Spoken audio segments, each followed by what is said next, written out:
Welcome to the unit Wit and Humor. This unit, the story begins with a scene in which Mrs. Slater is seen laying the table. She calls her daughter Victoria and advises her to change clothes before her aunt and uncle Ben Jordan and Elizabeth Jordan arrive. Victoria asks her mother, "What are they coming for now?" "Your father informed them about your grandpa's death through a telegram, so your aunt and uncle may arrive at any time. Change your clothes now." Mr. Henry Slater raises a doubt if the Jordans would come at all. "Do you think they would really come? Because I remember when you both had a fight, your sister said she would never step into our house again." "Of course, dear, but I'm sure she would definitely come at least to have her share in our father's property. We have to do some important things before Jordans come." "What should we do, Amelia?" "First you take these new slippers of my father, as your old slippers are almost worn out. And let us bring that beautiful bureau down and place our old bureau in my father's room." "But what if your sister recognizes that we have taken these things?" "Don't worry, dear. She has never seen this bureau before in father's room." Henry's daughter, who listens to this idea, asks her father, "Father, do you mean we are going to steal Grandpa's bureau?" "No, my dear Victoria. Actually, your grandpa has gifted it to your mother before he died. So don't think we are stealing it. And don't say this to anybody." Mr. Henry thinks. Victoria is good enough to understand the things clearly. Better to be careful while discussing anything in front of her. Meanwhile, Amelia brings down her father's old beautiful clock down and places on the mantelpiece. Now, Mr. Ben Jordan and Mrs. Elizabeth Jordan enter the scene. "Well, Amelia, he has gone at last." "Yes, sister. Father was doing well this morning. He had breakfast and went out for some time, maybe to pay his insurance. I have seen him snug in bed and take rest after his return. In the evening, when I took dinner to him, he was still on the bed. When I tried to wake him up, he did not respond and was quite cold." Amelia, don't worry. Control yourself. In fact, we all have got to die sometime or other. He really did a great thing by paying his insurance premium." "But, Mother, I don't think Grandpa went to pay his insurance this morning. Actually, he met Mr. Tattersall down the street and they went off past St. Philip's Church." Listening to Victoria's words, the annoyed Ben Jordan says, "The drunken old beggar." "I'm sure that old man intentionally not paid the insurance amount." "Even I think so. I have done a great service to the old man when he was at our house for 3 years. He did not show even that gratitude." And they all have tea for some time. Then Mr. Slater says, "I think now we better make a list of all the valuables of the old man and decide who takes what." "That is indeed a good idea. But before that I want to add one thing. Father has gifted his golden watch to our Jimmy when he was at our house. He was really fond of Jimmy." "Then first, let us see what are the things the old men possess. Victoria, why don't you go upstairs and bring the bureau keys from your grandpa's room?" Victoria looks nervous. "Me? Grandpa's room? I don't like to go upstairs now. Don't be so silly, Victoria. There is no one upstairs to hurt you. Victoria goes upstairs and immediately comes running down shouting, Grandpa is getting up! Grandpa is getting up! Everyone in the hall looks shocked to hear her shouts. Suddenly, the door opens and the old Abel Merriweather comes out in his faded gay dressing gown. His bright, malicious eyes are twinkling under his heavy reddish-grey eyebrows.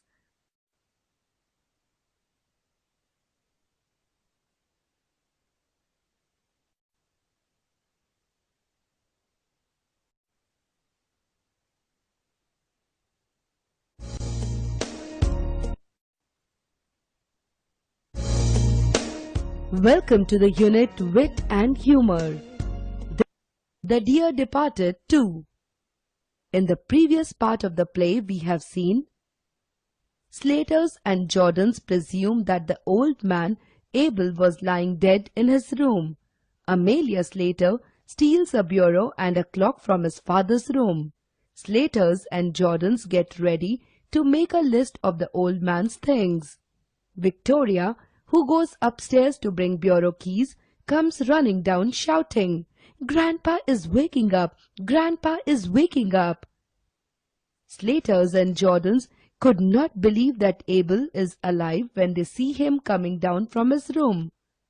Now, let us now see what happens in the second scene.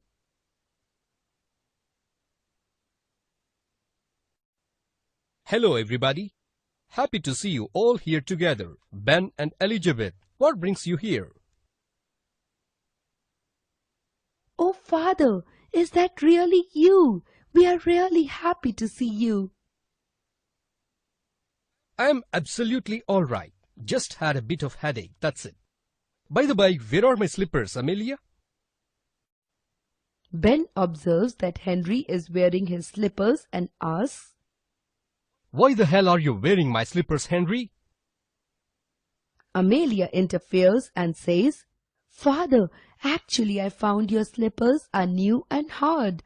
I asked Henry to wear them so that they can be stretched. Victoria runs to her grandpa. She sits on the floor at his feet and says, Grandpa, I'm so happy that you are not dead. What? Who has gone dead? Amelia tries to cover Victoria's mistake and says, Father, actually Victoria means that she was sorry about your head.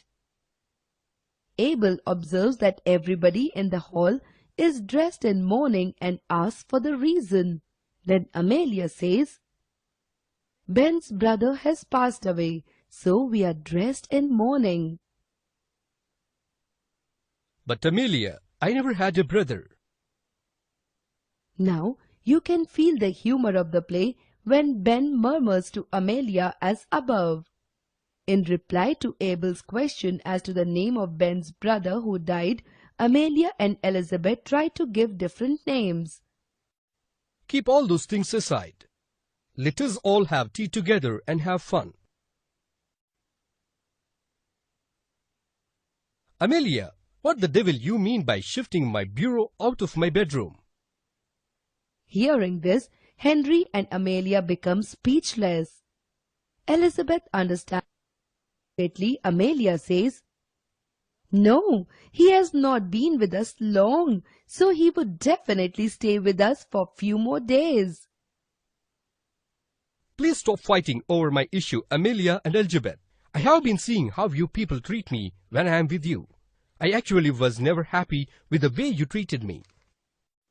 I wanted to share few important things with you. Hope it is not late yet. Next Monday I have decided to do 3 things.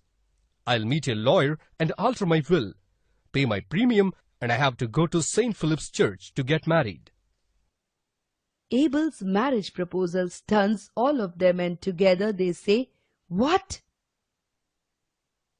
Yes, I say, I'm going to marry Mrs. John Shorrocks, who keeps the Ringo bells. We have decided it some time back, but I kept it as a surprise. I know I have become a bit burden to you all, so I found someone who can take care of me now. We shall be very glad to see you at the ceremony on Monday, 12 o'clock at St. Philip's Church. And Amelia, you did good thing by bringing my bureau down. It's now easy to carry to Ringo bells. Saying this, the old man Abel walks out of the door.